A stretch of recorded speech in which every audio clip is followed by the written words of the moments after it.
Hello, everyone. I'm Darren again. Welcome to my podcast. Alex Khan is a YouTuber with a channel where, among other things, he talks about motivation, manifesting, and becoming the best version of yourself. He invited me onto his channel to discuss the nature of narcissism and narcissistic personality. In our conversation, we cover the different ways narcissism can manifest, look at some of the common traits and behaviors such as lacking empathy, a sense of entitlement, victim mentality, and the use of Darvo. This is our conversation. I hope you find it interesting. What's up, everyone? Welcome back. And today I am joined by a special guest, Darren Magee, who is a counselor, psychotherapist, and clinical supervisor based in Ireland. And he has experience working with a wide range of issues such as anxiety, bereavement, addiction, trauma, relationship difficulties, and various diagnosed disorders. He has a YouTube channel and he has a lot of information on people that have been dealing with abuse, neglect, traumatic experiences in the workplace, relationships, and helping people towards recovery. So thank you so much, Darren, for being here. Thanks for asking me, and thanks for inviting me onto your channel. It's nice to engage with your audience.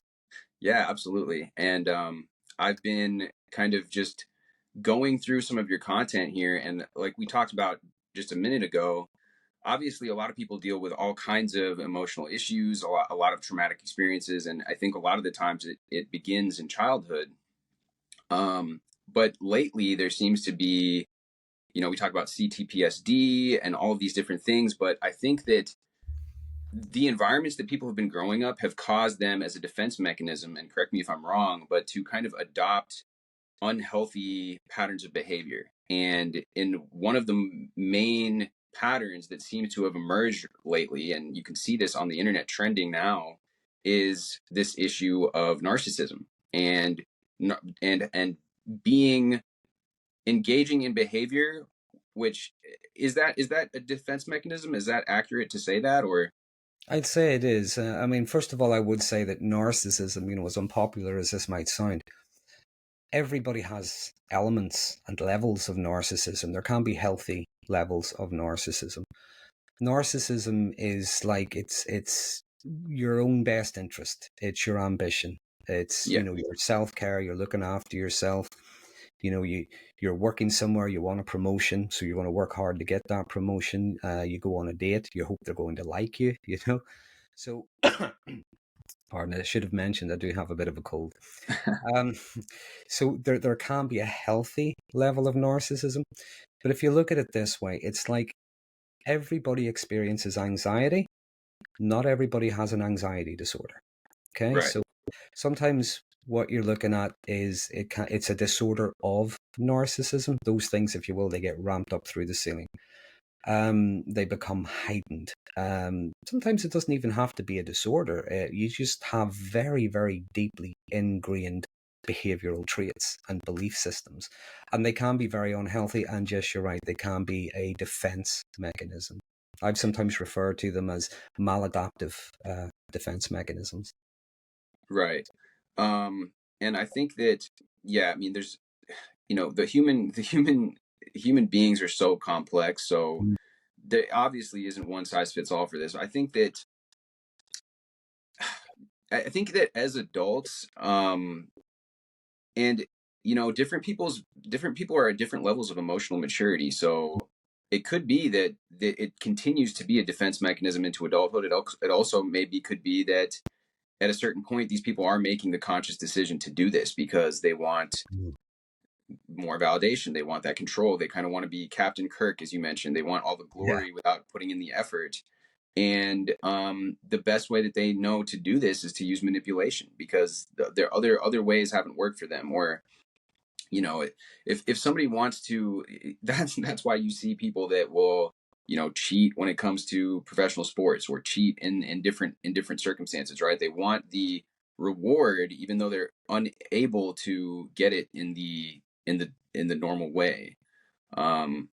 So I guess starting off here, we had some points that we wanted to go over. So do you and I guess that's an interesting point. Do you think that sometimes this narcissistic, because like you said, we all have narcissistic traits, right?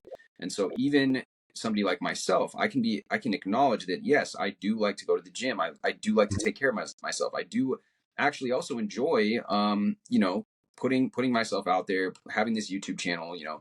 whatever it might be. But with different people, do you think that it's a coping mechanism? What kind of chaos is it? Is it chaotic childhood that a lot of the time? It can be. It can be. There's many different paths that can lead to it. Sometimes you might have someone who has been raised to believe they are special. They, everything's given to them, everything's done for them, everything's handed to them. So what you see there is like a lack of resilience to Yeah. things like difficulty, disappointment, things like that.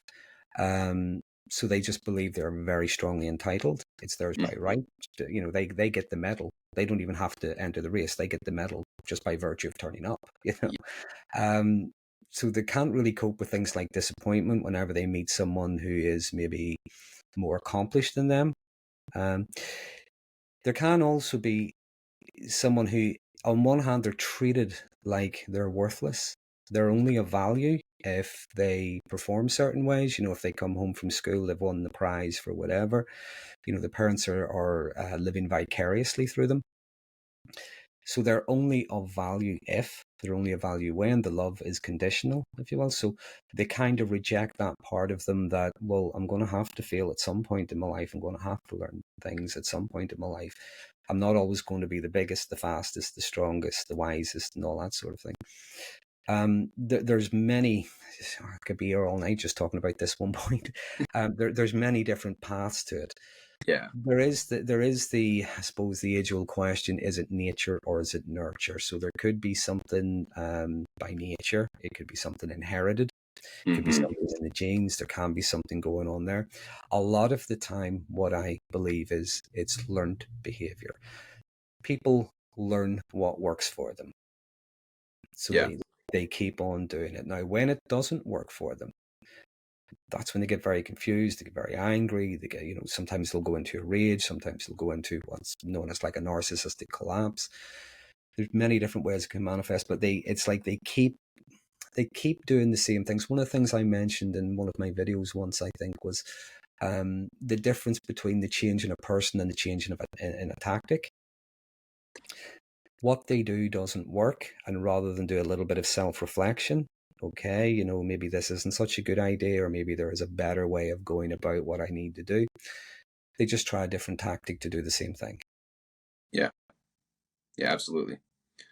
Um, you know, I've had, I've had, I, I know we're not going to go into details on a personal level, but I've known multiple people that fit into this category, and the male friends that I've had in my life tend to be this more grandiose type. Hmm.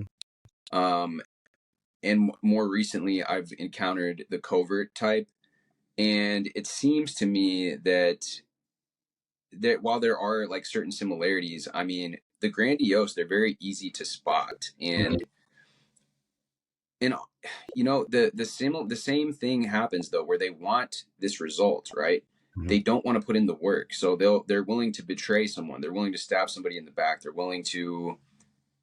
And that's what's so strange about it, is you can even see somebody that's displaying confidence, that's displaying some of these traits that are kind of good in a Mhm. grandiose narcissist, that you are kind of drawn to, right?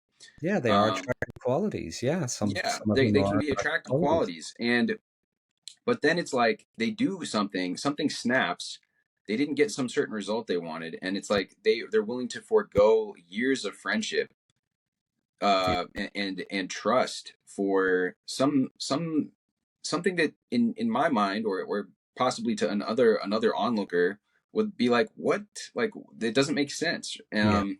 So I think that it's very just strange to witness firsthand. Um but I guess with that being said, the covert narcissist, they may possess some sort. I've heard that they can possess, some sort of, at least it seems like, charisma, right? Or it Mm. seems like they possess, uh it seems from what I've studied and what I've come to understand is that they're mirroring. They're Mm. able to draw people into them because they're able to mirror the personality or the preferences or the qualities or the traits of the person that they're interacting with, right? And that can look like, again, it can be something that draws you in because you're saying, oh, this person understands me. This person is seeing qualities in me that maybe other people haven't noticed. But what from the patterns of behavior and what can tip you off that you're dealing with a covert narcissist rather than somebody who is A grandiose.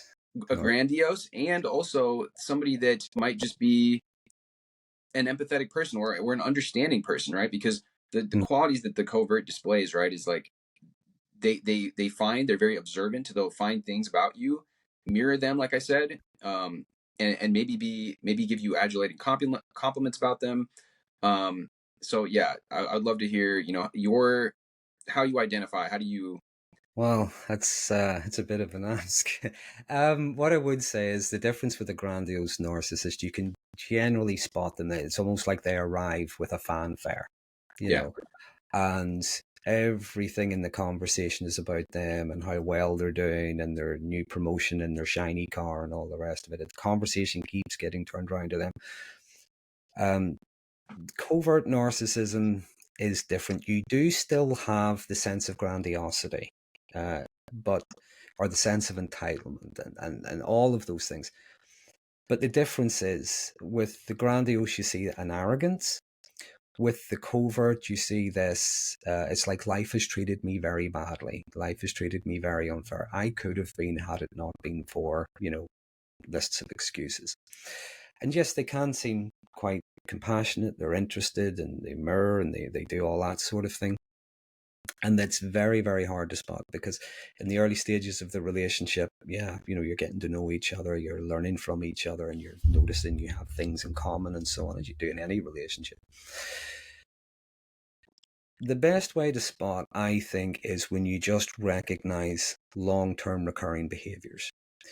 Because if you look at the characteristics of narcissism, there's a sense of entitlement, there's being disagreeable, there's a lack of empathy, they're being highly resistant to criticism, Mm, all of those things. But we're all like that on some level at some time. Okay, I we can know. all be disagreeable. We all have a sense of entitlement. If we win that race, we're entitled to that medal because we won it. So we all have these things, but it's recognizing they're like all day and every day, twice on a Sunday. Yeah. It's ongoing.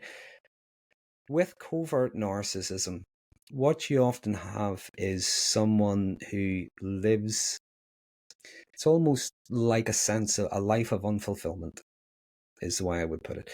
Again, they could have been had it not been for some terrible thing, or someone has cheated them, someone has wronged them, and then we might offer them a suggestion, we might offer some kind of help, and they're grateful, yeah, absolutely, but nothing ever changes. Hmm.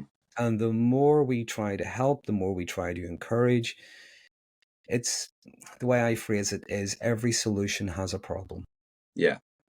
Every Yeah. silver lining has a cloud, and every goal will have some kind of insurmountable obstacle. Yeah. It's And almost that's like, consistent. yeah, it's almost like they just want to live in that victim state. Mm. You can try to bring them out and they can cognitively agree and, like you said, maybe even be appreciative, but they always revert back to that Mm. baseline victim type thinking, victim mentality. I noticed that what you said also is very true. The really kind of the resistance to criticism is like almost this harsh irritability that isn't characteristic of the suggestion or the Mm. criticism that you're giving, and oftentimes it can be constructive criticism, right? But I think that most of the time when we're with people that we are close with and that we care about, it's not like we're coming at them in this attacking way to Mm. criticize them. We're simply pointing out, hey, like try to be, like I don't know, like an example of just being more careful when they drive after they run over a curb, or Mm. not doing something with the stove or something that's like, Yeah, you know, even if there's just an easier way of doing something. even Yeah. if Yeah. there's an easier way of doing something. And then there also is I noticed like with somebody I was dealing with is if I ever asked a question and they didn't know the answer, they would get very irritated as well. Mm. If they had to say that they didn't know the answer, they felt they always needed to know the answer. And I don't know if that was something unique to them or if that's something that is characteristic of this pattern of behavior. Yeah, it's the But sense of superiority. this sense of superiority, sense of never wanting help, never needing help, or wanting to ask for help with anything, even if they're doing something wrong the wrong way, or there's clearly a better way to do it. That I think that would stem from this sense of, oh, I can do everything myself. Um, yeah, there's also you mentioned this phrase, they wet the bed and then blame the blanket, and I like that one a lot. I think if you want to kind of elaborate on that point a bit. It's a difficulty in being able to accept responsibility for their own actions. Yeah. It's everything and everyone else's fault, And I so think that that also almost ties in with that resistance to criticism, yeah. right? Because if you're unwilling, if you have such an irritated, visceral reaction to any suggestion, any form of criticism, however innocent it may be, that's like saying, yeah, I'm not willing to look at this. I'm not willing to see and take responsibility for how I contributed to this. What you're looking at with narcissism again, it's such a complex, multi-layered thing, but just try and get down to the basic. You're dealing with a false sense of self. There's a version of themselves in here, there's a version of themselves. So there's a rejection of anything that contradicts that. Now, being highly resistant or highly sensitive to criticism, I'd go a wee bit further. Maybe I'd say it's more a resistance to anything that could be considered to be criticism. Exactly. So Exactly. it's not necessarily criticism as such.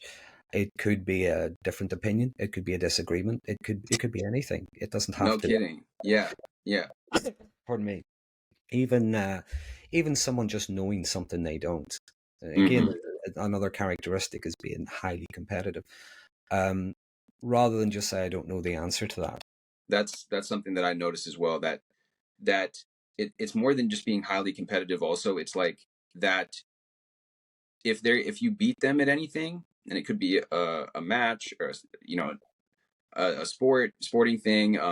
It's like it's this kind of sulking and or anger and a combination of both, and it's trying to trying to reason with them that, hey, look, this was just like a thing that we were playing for fun. It's not like my intention to Yeah, clobber you in this competitive way, but them stewing in those kinds of dark yeah. emotions. It's what would happen in something like that. You're two of you are playing a game, silly little game. Maybe it's a board game or something, Monopoly or something, and the other person wins. Now, yes, that can bring something up. Um, what they've just seen is someone else can beat them at something. They're not feeling superior. They're not that version of themselves has just been challenged. They're not. Hmm. They're not the alpha. Um, and that doesn't sit well. Again, it's a very false sense of self, but it's also very, very fragile. Yeah. Very, very easily bruised, which is why reality often gets rejected. Yeah. Uh, and if someone wins, well, they didn't just win because they made better choices during that game of Monopoly, or they didn't win because they're an expert at playing it. They play it all the time. Maybe they play it for a living. I don't know. No, they must have won because they cheated somehow. Yeah. Yeah. That ties into another thing I've noticed, which is, and maybe you can explain the link between these two things, but making the other person entirely responsible for their feelings and their emotions. I noticed that that's another pattern with this, and then acting kind of maliciously and justifying their actions because of the way they feel. And again, putting that responsibility of the way that they feel onto the other person.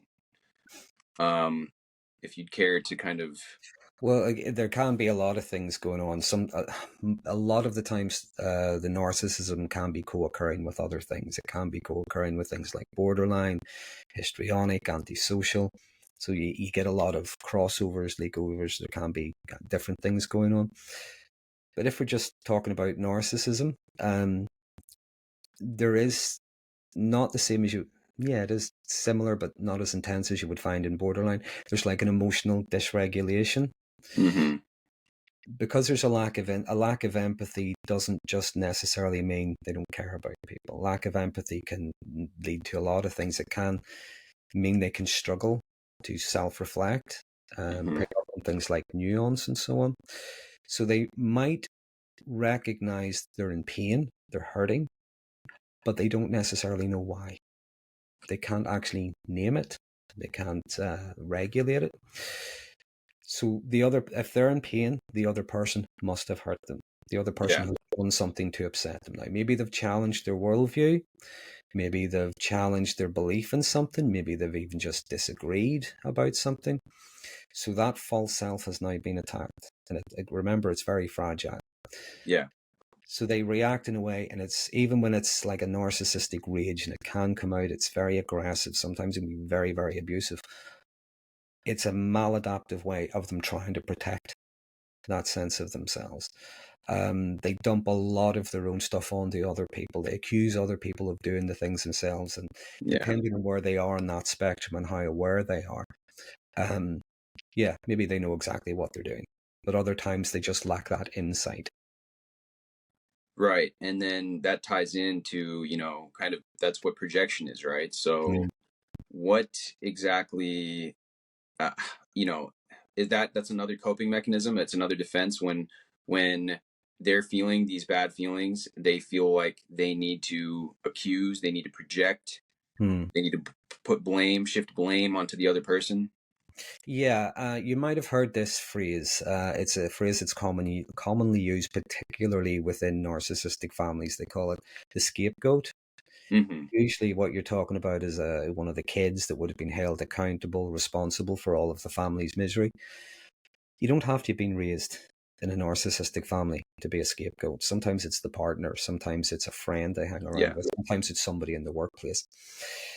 The scapegoat is someone that all of the, if you will, all of the sin, all of the wrongdoing, all of the badness, the misbehavior, it's like that's all dumped onto the scapegoat. The scapegoat is held accountable for that. So Mm-hmm. um, rather than take responsibility for their own actions, it feels easier to punish or blame something or someone else. Yeah. And that's a symptom of the magical thinking, right? Yeah, I mean, this all ties in together, right? yeah. Again, if you remember that very fragile sense of self is false. It's not real. Narcissistic people tend to believe they are unique and special. Now, the truth is they are, but they are no more unique and special than you or me. Mm-hmm. Do Yeah. you know what I mean? We're all unique and special. Right. But they think they are unique and special above everybody else. Again, they are flawless, which is why no acknowledgement of wrongdoing, flaw, errors, things like that. And anything that challenges that is usually met with a lot of different ways. Well, it's usually met with a lot of resistance. Right. Exact. I mean, yeah. I mean, and all of this stuff, just there's so many. It's kind of like as soon as we touch on one topic, it has all Mm, the other topics come back in because they're all very much interlinked. It seems. One thing that I noticed about the projection is to like paying attention to things that really generate that disproportionate emotional trigger in somebody. mm, Um, when something happens, let's say you're watching a TV show and somebody is there's a scene where there's something unfaithful mm, happening, and then or there's a scene of somebody acting a little bit crazy, a little bit emotional, mm, more so than they should have, and then this person watching the show has this huge triggered reaction to this. It seems to me that people will project what, especially narcissists, project what they don't like inside of themselves onto other people. kind of saying that's not mine. And this kind of ties into, I think, like the shadow in Jungian psychology, that Yeah. but they want to dissociate from it. They don't want to look at it. I don't have to do anything. I'm good. It's them over there. They're the bad people. What is that? Is that a fair assessment, do you think? Like paying No, attention to those? I think that is a pretty good assessment. When it comes to our shadow self, I mean, Jung would even have said that unless we acknowledge our shadow self, unless we integrate our shadow self, we're going to keep on projecting it and blaming other people. And Yeah. the thing about our shadow self is, our shadow self are those parts of us that are unacceptable. They're unacceptable not only to other people, but they're unacceptable to us as well. But some of those things that are unacceptable are maybe the things, maybe there's nothing wrong with them, but we've been led to believe they're bad. You know, Yeah. things like having a bit of humility. If I show a bit of humility, that means I'm weak. Mm-hmm. No, it doesn't actually. It's actually the opposite. You know, it shows you have integrity. It shows you have an inner strength. Or if I were to have boundaries, that means I'm being selfish. No, Yeah. it doesn't. You need to have boundaries. Everybody needs to have boundaries. We all have them, you know. Um, so the shadow self, it's not all the bad stuff. Sometimes there's things in there that people have been led to believe are bad. But if you think again that aspect of narcissism where they are flawless, they are perfect, they can't have a shadow self. By its very nature, that would contradict that perfect version of themselves. Yeah. So do you think that inability to, and do you think that when somebody has this, this big triggered reaction to something, do you think that could be an indication that they may be a narcissist, or at the very least they're disconnected to that part of themselves?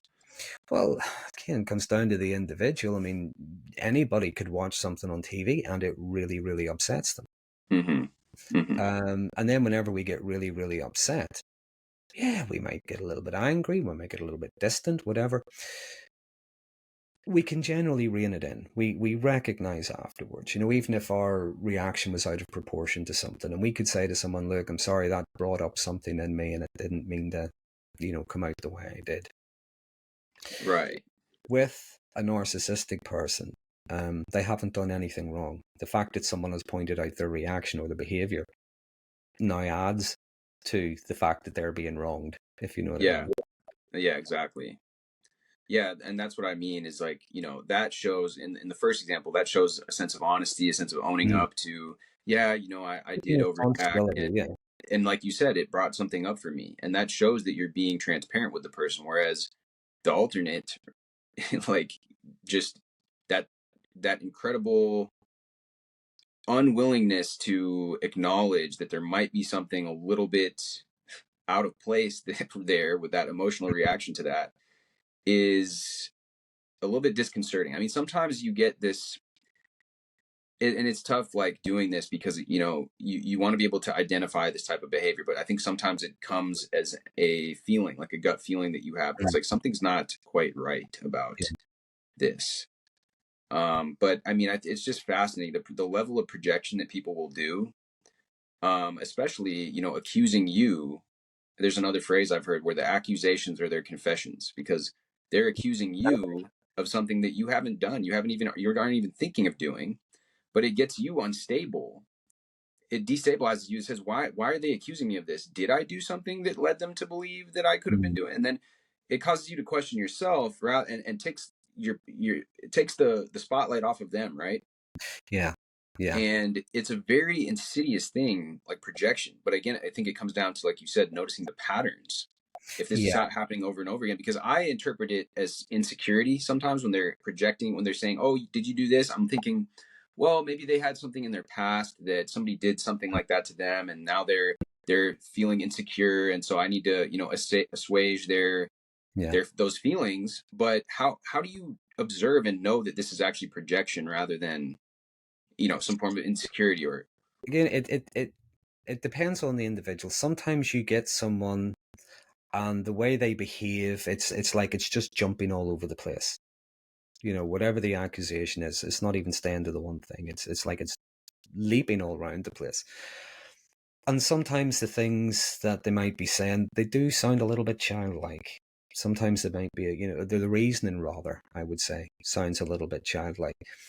And sometimes the anger, the vitriol, I'm not saying this to minimize anyone's experience, because I know it's horrible to be on the wrong end of it. But sometimes it's of the level of, I would describe it as Wile E. Coyote. It's almost cartoon level. It's Hmm. ridiculous in its nature.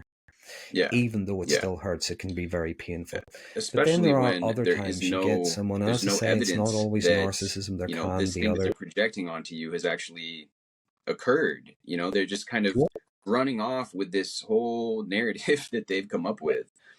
Yeah. Um, they could be on what I've been looking more and more into, the dark tetrad, and there's four different aspects to that. There is the narcissism, but there's also psychopathy. There's Machiavellianism, which is being very manipulative, and there's also sadism. Yeah. So you could have someone, and yeah, they are accusing you of this, that, and the other, but it's like, it's not that they're emotionally dysregulated. They know exactly what they're doing. There is a very manipulative thing behind it. They might Hmm. even also be taking pleasure Hmm.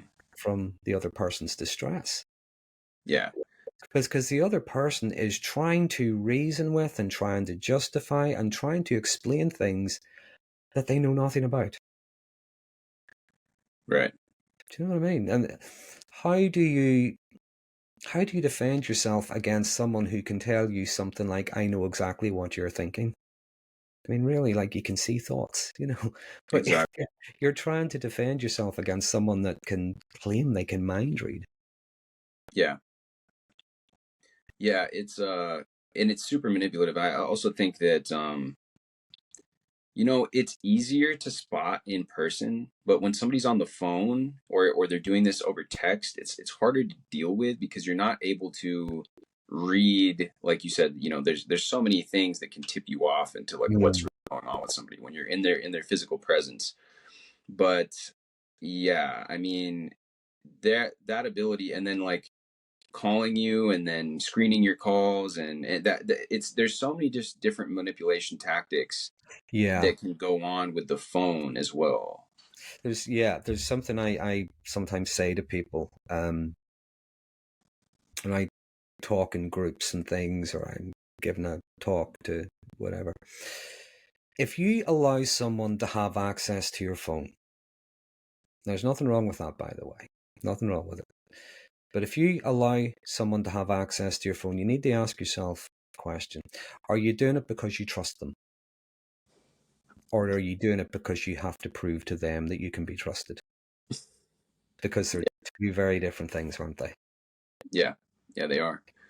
Um, and yeah, I mean, there's also like just so many things. I mean, it's so confusing too when you're dealing with somebody like this, because they might do certain things that make you feel like, oh yeah, they're very trusting. Like they've shared their passcode to their phone with me, right? They're like they volunteered it. You didn't even ask for it. They're just like, hey, if you want to blah blah blah, look at music, whatever. And so then they leave their phone around and stuff. But I'm not the type of person to want to go through somebody's phone. I never like do that. But just the fact that they were willing to be open with it makes me feel like, yeah, well, this person's like Yeah. pretty trustworthy, right? But then there might be other behavior that conflicts with that. Like you see them on their phone, but then they notice you coming, and they immediately swipe out of what they were doing, or they immediately put their phone down. Or it's like, and then you might think that you might just write that off as just, oh well, maybe they're just because sometimes I can be, if I'm doing something or in the middle of something and somebody comes in the room, it kind of startles me, or it makes me kind of Yeah. like, um, and maybe you just attribute it to that. But again, it's like they talk about how, like, people that commit crimes, they usually like return to the scene of the crime or something, or it's almost, there's something weird about when you're open with somebody, then it's like, oh well, now they're not even going to think that I was doing something behind their back because I gave Mm. them the passcode to my phone, or I don't know.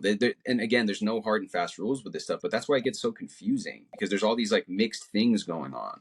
Yeah, one of the things that narcissistic people do, I'm sure you've heard this phrase, there's a lot of crazy making.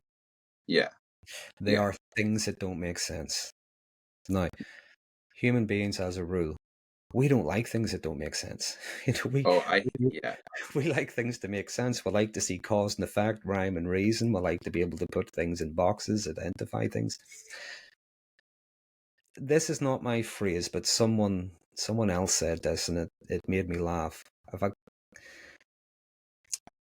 Trying to figure some people out is like trying to smell the color 9.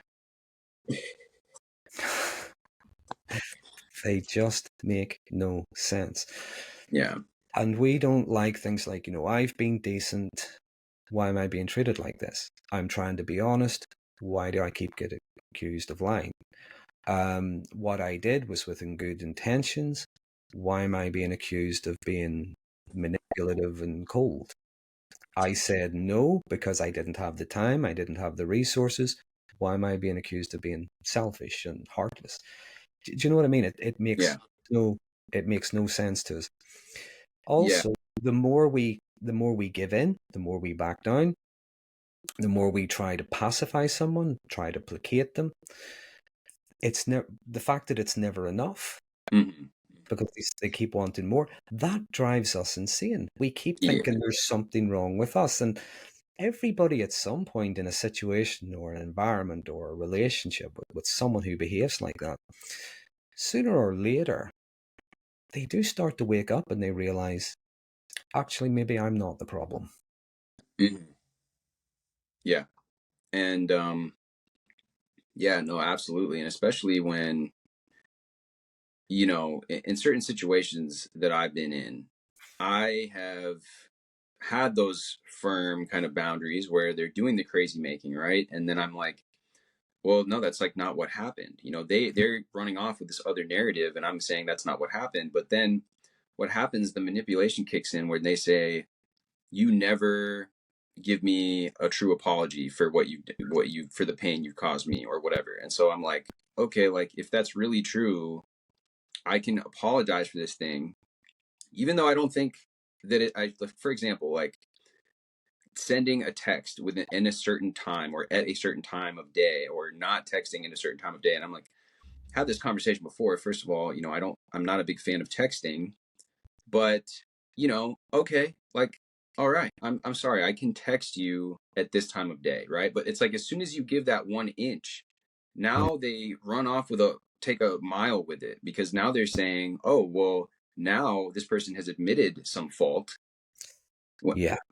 and now I can go and berate them because, and let's say that maybe I agreed to send a text at a certain time of day, but now, and they said, okay, that's all I'm asking for. They make it look like all I'm asking for is this. You're making it sound like I'm asking for too much. I'm asking for too much, blah blah blah. And then they come at you in this emotional attacking way, and you're like, well, yeah, like I told you I can text you at this time, but now that wasn't enough. Now they changed the story again, The and they say, goalposts oh, you didn't. constantly shift. Yeah, the Yeah, goalposts the constantly shift. goalpost constantly shifts. That's what you've just outlined there is pretty much how gaslighting works. Now, gaslighting isn't just lying to someone.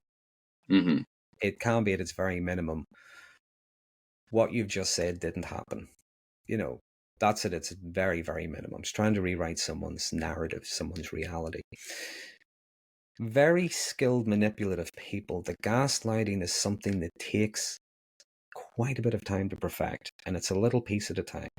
So you have two people chatting away, they're talking about something, and I get a question like, you sure that's how that happened? Because, what about this? And the person goes, oh, well, yeah, okay. So maybe it wasn't that. But anyway, back to the story. This is, the next time they're talking, there's another little bit of doubt planted. Um, but sure, the last time, do you remember? Sure, you thought it happened over there, but it was over here. You were wrong about that. So the person's acknowledging, yeah, actually, well, at least I admitted I was wrong about it. And it keeps on going until the person doesn't even know if they're coming or going anymore.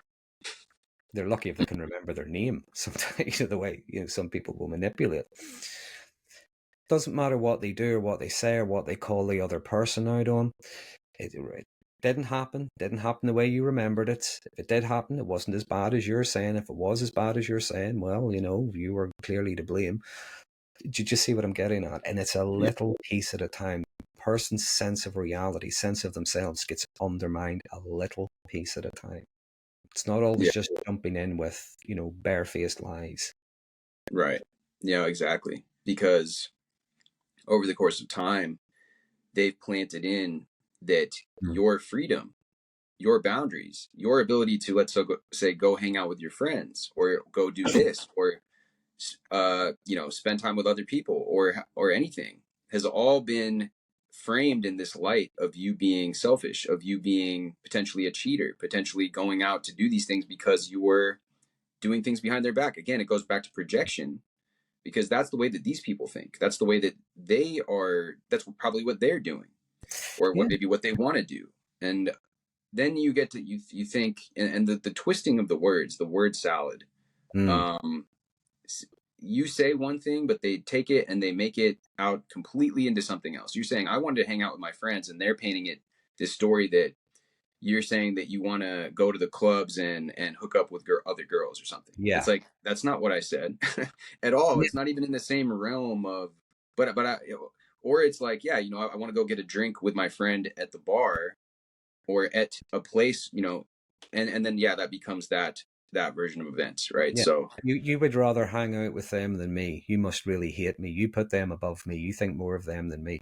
And we mhm. get guilt tripped, we get shamed, we get, we feel really bad, and it's not it at all. I mean, this could be the first time we've seen them in 6 months. Do you Yeah, know no, what I mean?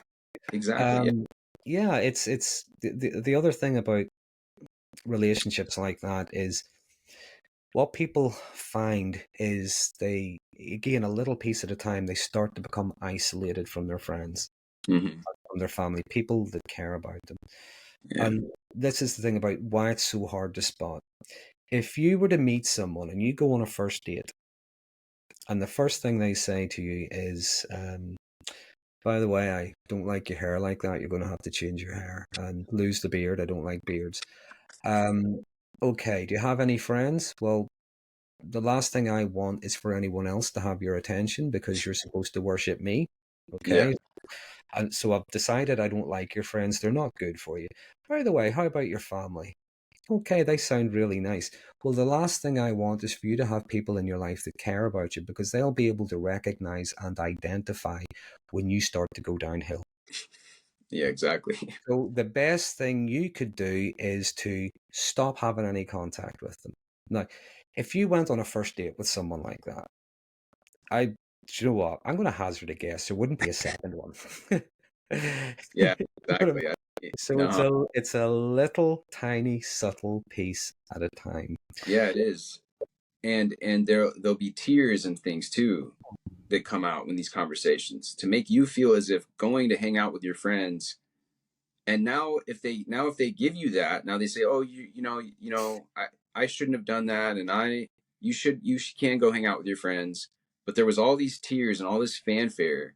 Now you're thinking the way that the whole thing has been framed up is like, oh yeah, like I'm got I've I'm getting to go with my friends now, as if you've done some, like, as if you've accomplished some huge task, which is actually just a given.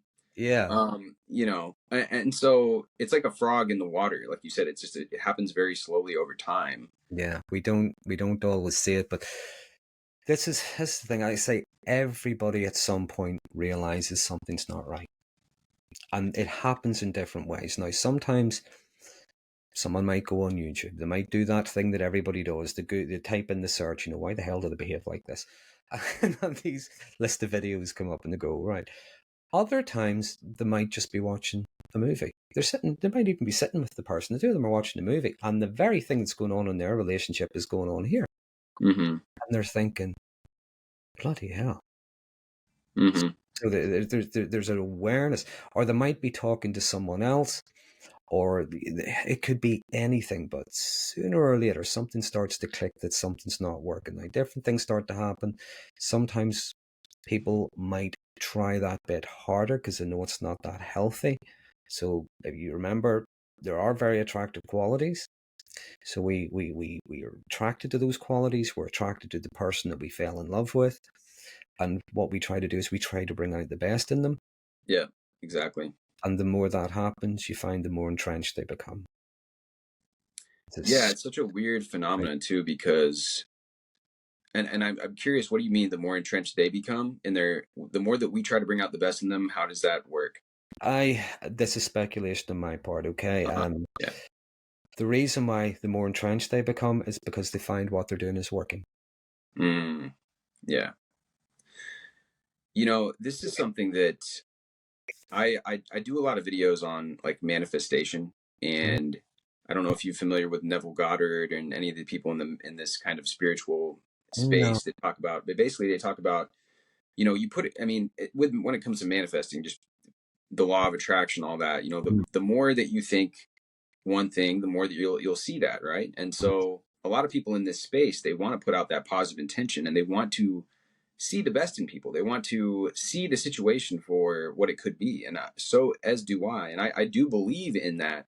But I think there's a kind of danger in that type of thinking when you really, really dive into that, thinking, oh, yeah, like the way that I show up, if I truly see this person as being like this, Mm. they will rise to the occasion, they will become like this.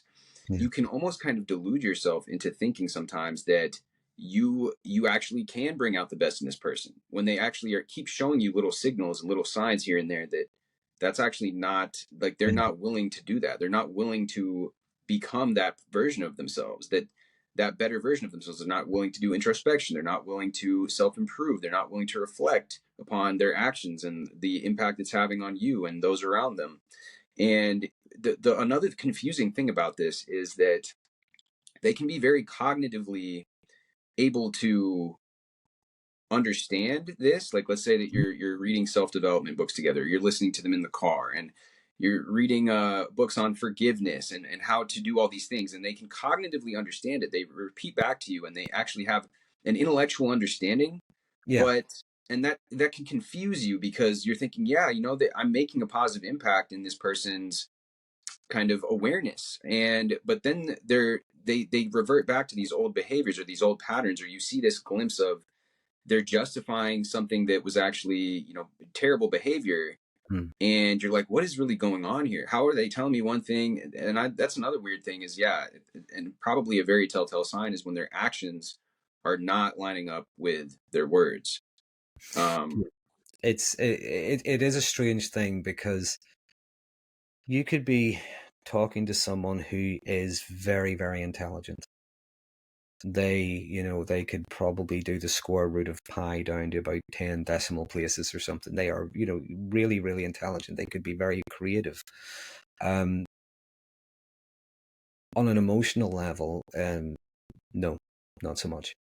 yeah, Um, you're dealing with someone who maybe stopped growing emotionally, maybe at the age of 8 or 10 or something, yeah, which is why sometimes, when you see that narcissistic rage, a lot of people say they're like temper tantrums, they're like oh yeah, toddlers, yeah. because it stopped at that level. So intellectually, I guess, yeah, very smart. They can design things, they can do things, they can, all manner of things. But on an emotional level, no. So yeah, cognitively, they will get concepts, books, and they will think, yeah, it's a good idea and so on. But when it comes to applying it, remember the false sense of self. Yeah. This is this is the thing. If they're already perfect, why do they have to improve?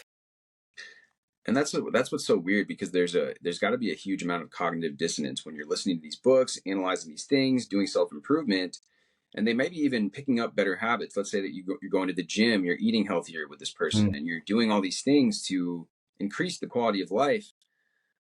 How can they, I don't know, how they must have a huge amount of cognitive dissonance to be, on one hand, willing to, go to the gym, embrace these better habits, but when it comes emotionally, they're completely unwilling to.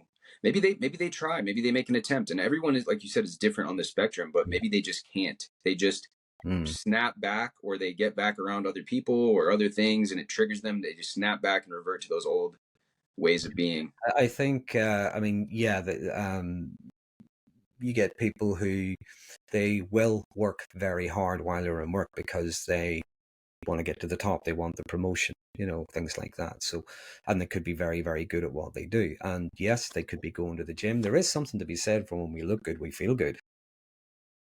You're talking to someone that hasn't been to the gym in about 30 years, but generally when you look good, you feel good. So there is that element as well. I think it comes down to it's the interpersonal, it's the personal development, it's different things like that. It's even having to find a better way, a new way of doing something. That would mean having to admit they've been doing something wrong in the first place, and again, that's what gets rejected. Yeah. And that's what's so crazy, is because it seems to me, they can do those in certain areas of their life, right? They can cut out poor quality food, and they can go to the gym and lose 30 pounds. But when it comes to this when it comes to this emotional stuff, it's like, and like I said, maybe they made an attempt. Maybe it is that they made that genuine attempt and they wanted to change, but that false sense of self kicked back in, or something triggered them to get back into that state where they then rejected it. Because it's a weird conundrum that they're able to admit certain things. Yeah, I may not have had this right. I probably should embrace these better, healthier food, healthier diet, healthier lifestyle, but I'm unable to shift this area. It's very strange. Well, I suppose there's another way of looking at it as well. If someone's going to the gym, if they're eating well, if they're doing well in work, if they're, being quite successful in different areas, that's going to get them validation. Mm-hmm. That's going to get them admiration. Yeah, That's that's going to true. get them attention. So it can be a way of them, if you will, getting their narcissistic supply. Yeah, that's actually a valid point. Very, very true. Um, how do we assert boundaries with these types of people? Let's say that we realize that we are dealing with this. We want to kind of cultivate that. Normally speaking, we like you said, we want to see the best in people, right? But once we realize what we're dealing with here, cultivating that indifference and setting those boundaries, how do we do that in a effective manner? Well, really, again, it comes down to the individual, because if you're just up against someone who's self-absorbed, shall we say, Yeah, that's going to be difficult, but it's going to be a lot easier than someone who has the potential of being violent and vindictive. right. Do you know what I mean? But when it comes to our boundaries, I think it begins with recognizing what our boundaries are. We have different kinds of boundaries. We have emotional boundaries, physical boundaries. We have intellectual boundaries, spiritual boundaries. We have many different kinds of boundaries. Also recognizing that our boundaries can be flexible. They don't always have to be set in stone. Your boundaries with the people closest to you, your family, people that love you, people you love, they're going to be different from, say, the people you work with or your neighbors. Do you know what I mean? Yeah, There's going to be a flexibility. Some people you will cut a bit of slack, others not so much. If we're far too rigid with our boundaries, like everything that's a red line, that's no. That's not happening. That's not acceptable. If we're far too rigid with our boundaries, I don't think that's that healthy. You'll probably find you might find we're the problematic one, if you want to put it that way. If our boundaries are far too relaxed, we don't really assert them at all. mm-hmm. We're a doormat. Mm-hmm. So it's looking at our different kind of boundaries, recognizing what they are, what's acceptable and what isn't in different situations and with different people. Yeah, If we are going to assert our boundaries, and this is the bit where we have to be careful, we have to make it clear there are consequences for crossing them. Now, what yeah, we don't have to do is turn into the Hulk or something, that's not what I'm suggesting. If there aren't any consequences, now most people will respect your boundaries. If you make it clear to them, they'll probably go, yeah, fine, I didn't realize that was a problem, fair enough. But then you get, again, the manipulative type, the narcissistic type, and they're going to, as you said earlier, they're going to see if they can get that inch. And once they get that inch, the next thing, a couple of mm-hmm. miles down the road, they're still, trying to get more. If you're going to set some kind of consequence, what I often say to people is don't go for the nuclear option. Because if you say to someone, If you do that, that's it. You're out the door. I don't ever want to see you again. And then they do that. But then you back down and you say, that's it. We're not going out on Friday, or that's it. I'm not doing that thing that I said I would do for you, or whatever. Even though you're showing the consequences, you've just shown them that you weren't serious about, the nuclear option. So when you set boundaries, if someone keeps on crossing them, you need to show some kind of consequence. Whatever that consequence is, you need to follow it through. Otherwise, they're not going to take you seriously. Yeah. Now, even when you do that, you'll get temper tantrums. They'll fold their arms, they'll stick their lip out, they'll roll about on the floor in front of you, clutching their throat, saying, look at what you're doing to me. Exactly. And this really comes up to, go back to boundaries, recognizing this isn't my stuff. Yeah, for sure. I think at its very minimum, you look at boundaries as what's mine and what's yours. Okay. Yeah. I don't own that stuff. It's like even when other people say, I mean, the narcissistic person might say something like, you go out with your friends on Friday night, that's it, we're finished, I never want to see you again. So next thing you know, we're thinking, really, is it that bad? Should I maybe reconsider this? Again, I never advocate people say this, but it's just something to hold in your head. When you say to someone, if you decide not to speak to me again, that's your choice. I can't make it for you. I can't make it for you, the choice. Yeah. If you decide never to speak to me again because I'm going out with my friends who I haven't seen for maybe 6 months or whatever, maybe a birthday party, or it could be something special occasion. If you decide not to speak to me again, that will be your choice. I can't make that choice for you. That is your decision. Yeah, for sure. What types of, because obviously, that is like you said, that's the nuclear end all be all nuclear option. Do you have any examples of kind of like options that you think work well, or that you've seen people use as consequences that are some kind of like consequences that work better?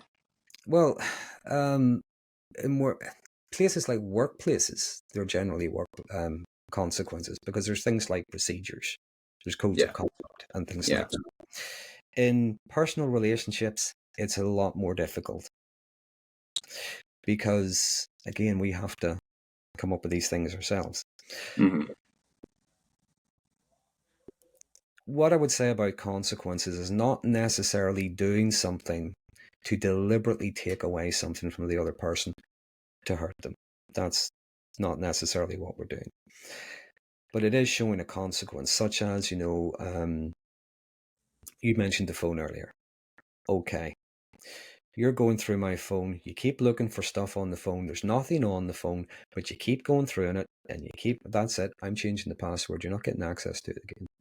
I mean, that's just something I'm thinking up now, but did you see what I mean? Yeah. You have access to my phone because I trust you.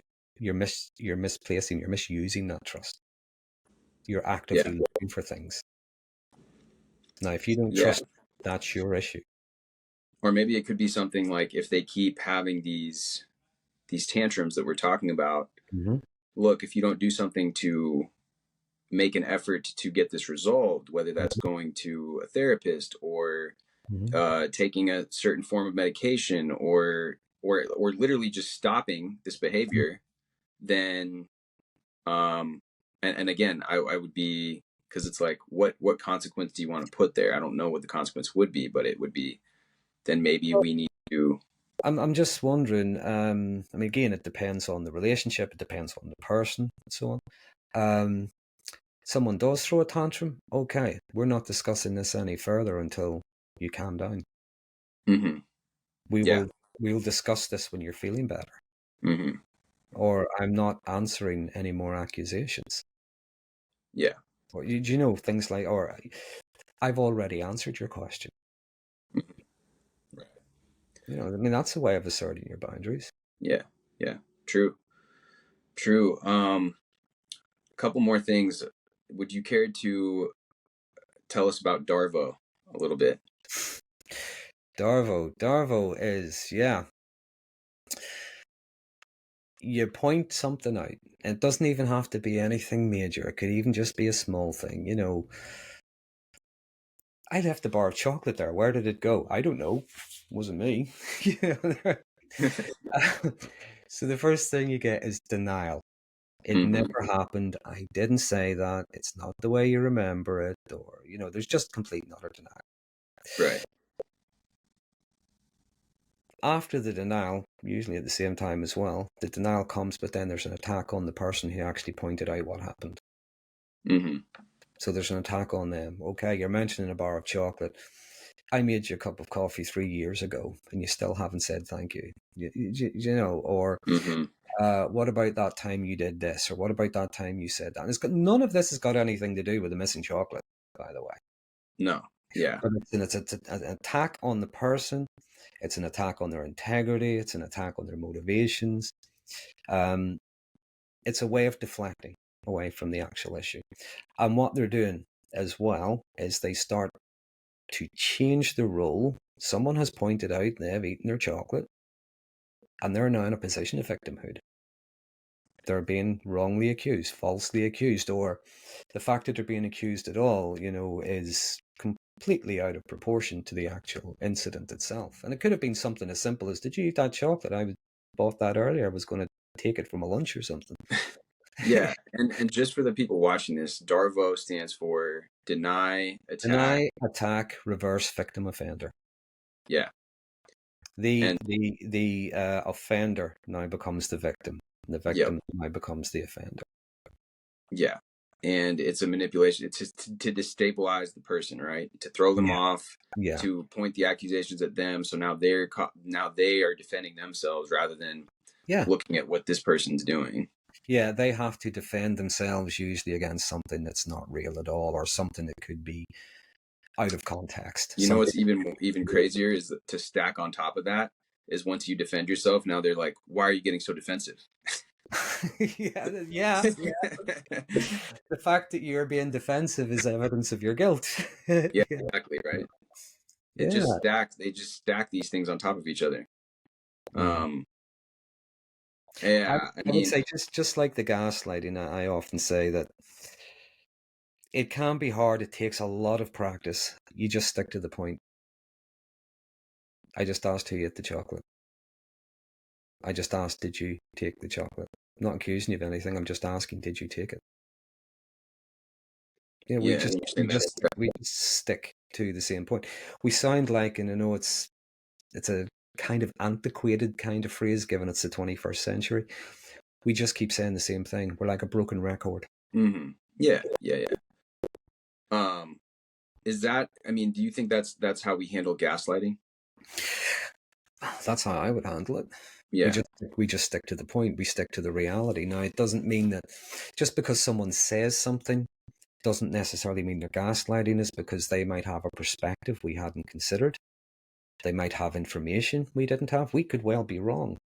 So it is perfectly reasonable to be open to new information. But if you have a sense of your own reality, Well, yeah, and if you you know, know that they're lying to you, like let's say that they came in at midnight, but now they're telling you they came in at 8 p.m., yeah, but you didn't, you heard the door unlatch and lock and you heard them come in at midnight, yeah, then how would you handle that situation?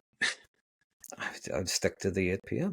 I just keep saying Yeah. the 8 p.m. Or Or what if let's they told you, go ahead. sorry, I was just going to say, even if it's the other way around, you come in at 8 p.m. and you're accused of being in at midnight. Mm-hmm. No, I was in at 8. Mm-hmm. You weren't. I looked at the clock. It was 12 o'clock. You were definitely. It was in at 8. Just Yeah. keeps doing the same thing. Yeah. You're sticking to your own reality. And what sometimes happens is when you're doing that, you'll find it starts to leap and jump all over the place. It's, Mm-hmm. it's like lifting a handful of mud and throwing it, just hoping something sticks. Yeah. Yeah. But we just stick to the same point. We ask Mm-hmm. the same question, or we give the same answer. Yeah. How would you handle it if somebody's coming in drunk and they're telling you they only had one drink? I wouldn't. And You wouldn't. I'll tell you why. Have you ever tried to reason with a drunken person? Yeah. It doesn't go very well. No, drunk people are the smartest person in the room, they're the bravest person in the room, they're the funniest person in the room, they're the most righteous person in the room. You cannot reason with a drunk person. I wouldn't even try.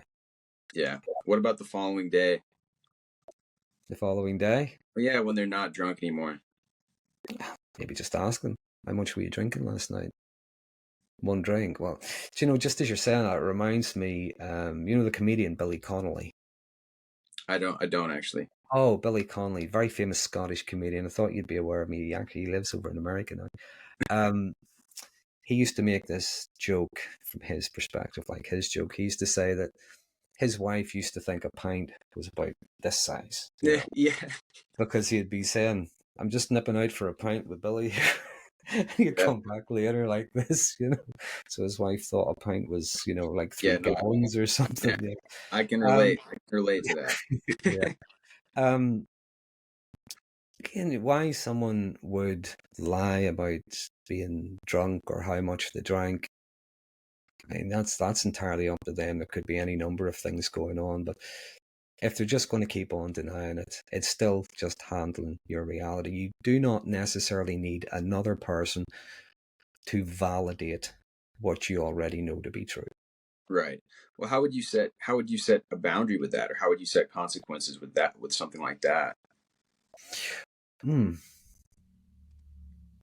you really put me on the spot. I am. I am. Some of these. Again, it depends on the person. I Yeah. remember, if this is of any help to you, I remember my dad telling me that when he was young and he was still living at home before he was married, and he used to take my mum out to dances and things, he'd get a wee drink and stuff like that, and then he'd walk her home, and then he had to run like hell to get home himself, because if he wasn't in by 10:30, his dad locked the door. Mm. Hmm. know. I'm not advocating we lock the door so people can't get in, but that's one way, I guess. Yeah. Yeah. That's, I mean, and yeah. No, I am putting you on the spot. It's just, some of these things are things that that are coming to mind as we're having this mm. conversation, and situations I've been in, and so it's just like, If the drink is a problem, if someone is coming in all the time, they're coming in the early hours of the morning. I mean, if they come home once in a while because they're out with their friends, you can't begrudge someone a good night out. But if the drink was a problem, maybe then it is something that needs to be addressed. It's something that needs to be looked at. oh Because yeah, I mean, definitely, from anything, especially it's not that healthy. Apart from it's any, not healthy, and it's also getting behind the wheel with that. oh, well, that's getting into the realms of law and order now as well. You're not Yeah, just and the so there's definitely got to be that's definitely got to be addressed. But it's like, how do you address that without going to the nuclear option? I guess because it's kind of just like, that's just a hard no. yeah. Um, Well, you know, maybe it sounds like I'm backtracking on what I said earlier, but sometimes maybe it has to be the nuclear option. yeah, yeah. Sometimes it does. I think that's a very good point, because certain things, especially with you, when you're in touch with what's okay and what's not okay, Mm. for you and the people that you have around in your life, then it should be a nuclear option at that point. If somebody's, especially if it's a more than one time thing, you might want to, obviously, all of us, we want to give people the benefit of the doubt, but when people show us who they are multiple times, um, they're unwilling. It's clear that they're unwilling to change, and so we have to put ourselves first. We have to put our values first. Stand up for our principles. Um, and as people that are, we want to be loyal to people, but when they are betraying our the promises that they've made to us, betraying us, um, it's not something that can be overlooked. Um, we have just a couple more minutes here, but really quickly, tell me about the rewriting of history. Why do they do this? What? Well, rewriting of history, giving another version of what happened. Um, Remember the false sense of self, Yeah, and it's very, very fragile. What they might be doing in the here and now might go against something they promised or something they did. It might be showing other people who they really are, what they really are. So again, it's like it never happened. And I suppose the example that comes to mind would be, you're familiar with the story 1984, the George Orwell book, Yeah, yeah, I right? read that when I was in middle school. I heard that they banned it now. They're not having it in schools, at least in this country, in the US. I don't know why. I Oh, mean, they're getting rid of so many good books, it seems like. But I didn't it's know that. probably because we touched on this before we turned the camera on, but it seems to me that in our current culture, everyone wants to. I feel as if the infantilization maybe of adults is like a Mm, trend, this living mm, in victimhood, this living in, and I think that people are so easily offended by things mm, that things that were commonplace before, things that were stimulating thought, like the book 1984, or even something, there's many books actually that it seems were part of the curriculum when I was growing up that now they won't, that aren't part of the curriculum, or are in fact banned in the schools. yeah, But it seems to be this trend in this victim type of encouraging on a cultural level to identify with this group or identify with this group, mm, and therefore we've been oppressed or we've been done wrong by, and as somebody that's part of this group, now we are victims towards whatever it might be, the government or this other group of people or whatever. Is very interesting that it seems that these traits and narcissism seems to be more and more prevalent. bit of a correlation. Mm. Yeah, yeah, Um, yeah, it's the thing about the 1984. Well, first of all, I can't remember the author, but there is an author who I read a quote recently, and he said that yes, books are dangerous. They're supposed to be dangerous because they contain ideas. exactly. So, but the example of the 1984, there's a bit in the book where the party, whoever it is in charge, I think it's just called the party. It's been Yeah, years from I've read it. Um, Big Brother, the party, whatever. yeah, yeah. They have said that on this date, something like a month from now, this date, they're going to be reducing the chocolate ration down to 20 grams. Hmm. On the day of the changeover, the headline reads, "The party have increased the chocolate ration to 20 grams." Now, Wow. everybody knows this is nonsense. Everybody knows this because until last week they got 30 grams. Hmm. But what the party does is they don't just put out a false headline, they go back to that article from a month earlier. That's scrapped and it's rewritten that it would be increased to 20. And that's now in the historical records. That Okay. they changed. It's been increased to 20. Yeah, yeah. So it's like it's not that just that they've lied to everybody, but they've also went back and they've changed the past as well. So there's now no record of it. Okay. Now I use that as an example of that's not just rewriting the narrative. That's rewriting everything. That's rewriting the whole thing.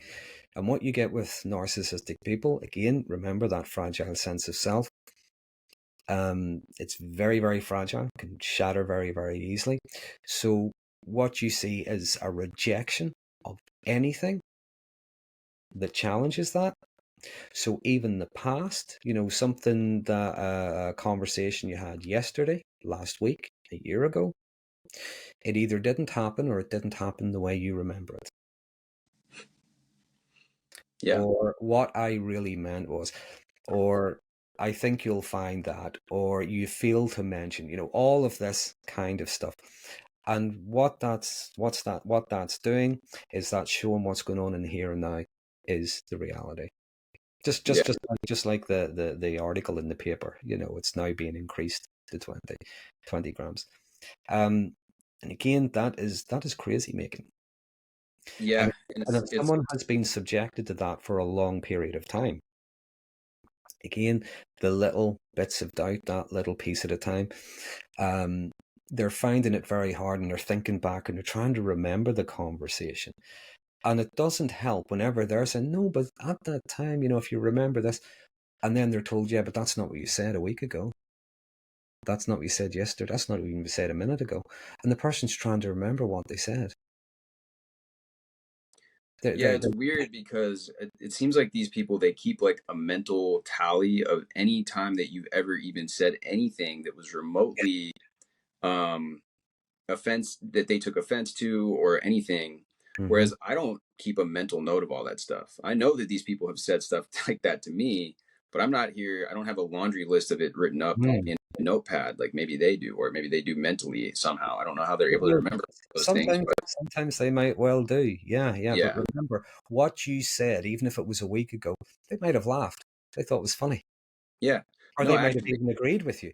But in this situation, it now becomes hurtful or yeah. offensive, Well, or that's what's so inappropriate. crazy about it is that they've taken things that are actually positive things, positive memories that the two of you may have shared together, and turned them into you being the bad guy somehow. Somehow, even maybe you complimenting them in a certain way. Now they're saying, "Oh, well, you're using me because of this thing that you complimented me for," rather than the initial thing, which was appreciating the compliment, or like any normal person would do. They twist it on its head because this is another thing that I've heard somebody else talk about is that you were painted white at one time and now you're painted black. So Mm. anything that you've ever done is You were looked the at this good guy. lens You were of you idealized. being a bad You guy, were perfect. because of this You were black and white fantastic. thinking. There's no shades of gray. And Either go ahead. sorry, I thought it was you there. I was going to say, Oh yeah. yeah. At one time, you were idealized. In other words, you were perfect. You were Hmm. wonderful. You were the most amazing thing. They loved what they saw reflected in your eyes. Yeah. Um, Which is themselves, yeah, yeah, and or their false self. yeah, they love that worship. They love that admiration. They love the fact that others are going to sacrifice for them, and others think they're wonderful, and that's what they love. But as time goes on, they realize human beings are flawed. Other human beings have needs. Other human beings only have so much capacity, they only have so much patience. And that's when, if you will, the devaluation starts to kick in because you do get things wrong. There are times when you are too tired to pay me any attention. You're absolutely exhausted. Maybe you've just come off a 12-hour shift or something. You know, Hmm. you do have other things and other people in your life. You have Hmm. family, you have friends, you might even have a pet or something. Um, they're not the center of your universe. And Yeah. they start to devalue. And again, that's when, if you will, that's when a lot of the disrespect, boundary crossing, things like that start to happen. Hmm. It started to Hmm. treat worse and worse and worse. And the more we try to do to claw that back, as I said earlier, sometimes you see that behavior becoming more and more entrenched because the more I behave like this, the harder they're going to try. Hmm. Yeah. Yeah, it's very, very strange, especially when you come from a point of view of somebody who is like I said, trying to find common ground, trying to find a resolution, and trying to take an approach where, like, the more that you try to find that common ground where there's firm footing for both of you to agree on anything, Mm. they might, yeah, they dig even harder, and they take that almost as like weakness that you're trying to find in Yeah. a really weird way. And it's interesting you say that. They see it as a weakness, yeah, because again, with narcissism, things like flaws, humility, things like, making error, they're considered to be weakness. Hmm. They don't like weaknesses. They don't like it in themselves. They don't like it in their perfect partners. They don't like it in their perfect children. They don't like it in their perfect friends. Um, so whenever someone does start to display just normal humanity, they're now bad, if you know what I mean. They're now Yeah, weak. sorry, the video cut out for a second, but I think I got what you meant. Mm. um it's ironic because to me, I view that as strength. The Yeah. willingness to try to see somebody else's point of view, the willingness to try to, um, and to me, they are the weak ones. The type of person that's going to stab you in the back, betray you, devalue you, disrespect you after it could be years of friendship or a relationship with them over you not putting them at the center as the center of attention. I mean, that's Yeah. pathetic to me. Um, but It's yeah, childlike. the yeah. So Well, I would argue it's worse than being childlike. It's almost going into that sadism that you're talking about in the dark tetrad, and Yeah. it's taking pleasure at other people's, and Misery. like you said, like d- d- if you determine that somebody else wanting to put positivity towards you and try to heal you or try to put their Mhm. best foot forward is weakness, like I think that's just absolutely pathetic. Like, Yeah. um, but anyways, the last kind of point that I wanted to touch on here was, well, we kind of went over like the false apologies and it just Mhm. apologizing, but then they never do anything to change the behavior or work on it. But this excessive need for validation, collusion, and triangulation, could we, yeah. Sure. Yeah. Yeah. Again, common characteristic associated with narcissism is a constant need for validation and admiration. Mm-hmm. Remember, they're unique, they're special, they're drop dead gorgeous, they're the smartest person in the room, they're incredibly brave, they're affluent, intelligent, all of these kinds of things. And the validation is, everybody pretty much agreeing with them. Mm-hmm. I don't I'm not sure validation is the right word. It's the word you used a moment ago. It's collusion. I think they want people to collude with that version of them. They want to collude with their reality. Now, Yeah. what they Their do, narrative, their rewritten version of events, their absolutely, magical yeah. version. It's like again. Let's go back to the idea of the chocolate. It's about like they eat the chocolate and you're not happy about it because it was your chocolate. So what they do is they go to someone else and they say, "He ate my chocolate. That was my favorite chocolate. I had it sitting there. He ate it. Um, and then they might go to someone else and they say, "I'll tell you about him eating my chocolate." And they go, "What? Yeah, ask him over there. He knows because he did. He ate my chocolate." And then they come back to you and they go, "It wasn't me that ate the chocolate. Yeah, I didn't eat your chocolate. You ate mine." And you Mm-hmm. go, "What are you talking about?" And they say, "Yeah, everybody knows you ate my chocolate." No, everybody doesn't know. It's just you've been telling people. Mm-hmm. Mm-hmm. But that has their person, their target, that has them feel as if they're being outnumbered, they're disbelieved. So they're feeling invalidated, if you know what I Yeah. mean. And Mm-hmm. sometimes what they might do is they bring another person into the relationship. You talked about the triangulation again, another aspect of that. They bring somebody in and they either communicate through them. Now, you could be sitting there and they say, tell him I'm going out later. I'm sitting here, you could tell me yourself. So they're communicating through someone. It's a very manipulative kind of communication. It's very devaluing as well. Or they bring someone else into the relationship to induce jealousy. Mm-hmm. Not just jealousy. They're bringing someone in. Maybe it's the opposite sex, and they're trying to make someone feel insecure in the relationship. But even just bring someone in and spend far more time with them, pay them much more attention, and talk about how wonderful they are and all the great things they do. And the partner's sitting there going, I've just moved the house slightly to the left for you, and you're still moaning this is not good enough. Yeah. So, um, the triangulation, it's such a multi-layered thing. They bring people in as well to, as we said, mentioned a moment ago, to collude with their version of things, Mm-hmm. to collude with their reality. Because again, as you talk about things like, they talk about their flying monkeys, their agents, their enablers, and things like that. And their target, their partner, whoever it happens to be, I just use the word target. Their target feels as if they're outnumbered. It feels as if they're being hit from all sides. Yeah. Everybody is believing in them. So again, Yeah. they're feeling invalidated and all that sort of thing. But it's like I said earlier on, it can be painful, but you can validate yourself. You know what your sense of reality is. Yeah. Yeah. Absolutely. And having that sense, I think it can be helpful too to like write things down actually as they occurred, or to, have other people that are around you. I mean, again, it comes back to have that support system, because if you have other people that are around you that know the both of you, Hmm. um, they've seen things, and they know that, you know this version that they're spinning of events is just not the truth, especially if they've had encounters with the two of you before. Yeah. Things are good, things are positive, and then all of a sudden this devaluations and all this stuff happens out of nowhere. Your friends and family are going to be like, this person's delusional, you know? Yeah. They should be, if you have a good, healthy, supportive friends and family. But again, that's dangerous because in many circumstances, people have probably been isolated from Yeah. their.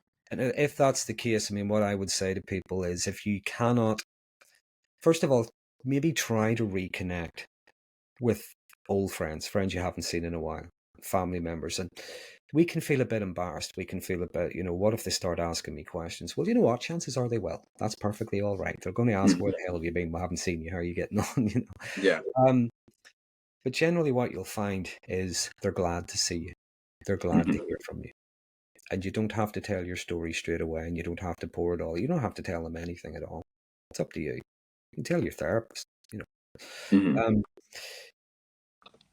Either that, if you can't do that, then what you do is you try to find a new network of friends.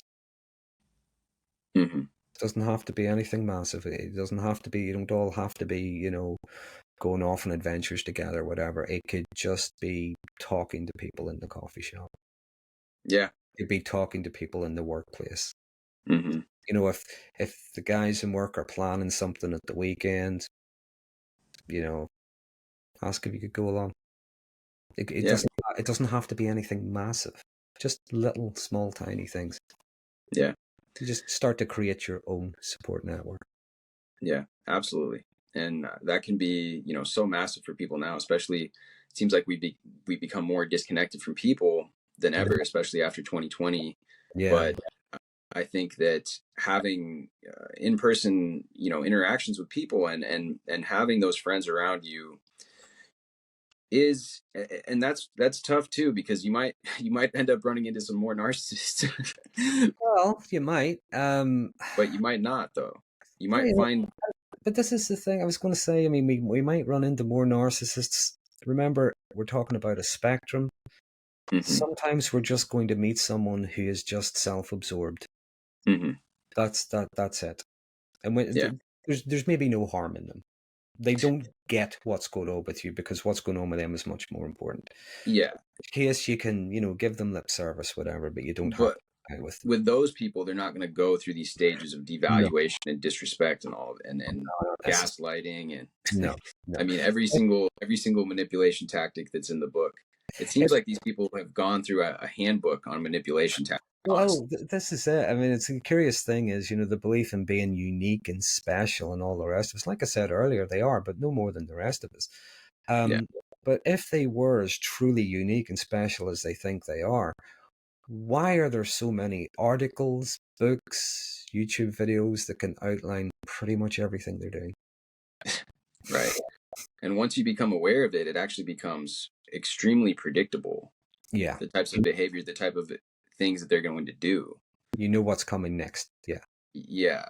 So, well, Darren, thank you so much. This has been an enlightening conversation. This, your understanding of all these different things is clearly, you have a deep level of understanding of all of these types of things that occur when dealing with people on this spectrum. As you mentioned, it's a spectrum. Some people may just be self-absorbed. There's other traits. You mentioned histrionic. All of these things, those are all part of a cluster B personality. Yeah. And it could be, like you said, they could be disorders, or I think some of these people, their decisions. I heard somebody make that distinction, that it's not necessarily a disorder, it's a decision. If they're doing this knowingly, then so that's why I said earlier, if it works for them, if it works for them. Yeah. But it's important for all of us to be aware of this. I think it's very important. Nowadays you see that it seems like a lot of people are dealing with people like this. It could be that this has been going on. I mean, I'm sure obviously human nature doesn't change all that much over the course of time, and I know that this isn't anything new, but it seems that more and more people are dealing with people like this, and at least are becoming more aware of it. And so having the tools to identify this, the tools to deal with it, is extremely, extremely important. And being able to believe somebody when they show you who you are. You can have the best intentions. You can see people as being see them as being as lovely as you can, but once they've shown you that they're not living It's up to, it was a facade. it Yeah. was a facade. Yeah. And so you have to believe them when that happens. And so I really appreciate the work that you do and making people more aware of these things and giving people the tools to deal with it. So thank you very much. I'm going to leave for everybody watching this Darren's information below so you guys can check out his channel and all of his links. And with that being said, much love as always. Hit this video with a like, drop us a comment down below to let us know your thoughts on this. And if you resonate with these points, if you have been dealing with this type of thing in your life as well, we'd be curious to hear your experiences down below. And with that being said, much love as always. Hit me with a subscribe. I will see you guys in the next video. So that was my conversation with Alex, an interesting guy. Be sure to check his channel out for some interesting topics. I'll add a link to his channel in the description. I'm Darren Magee, and I hope you find this interesting. Until next time, thanks for listening.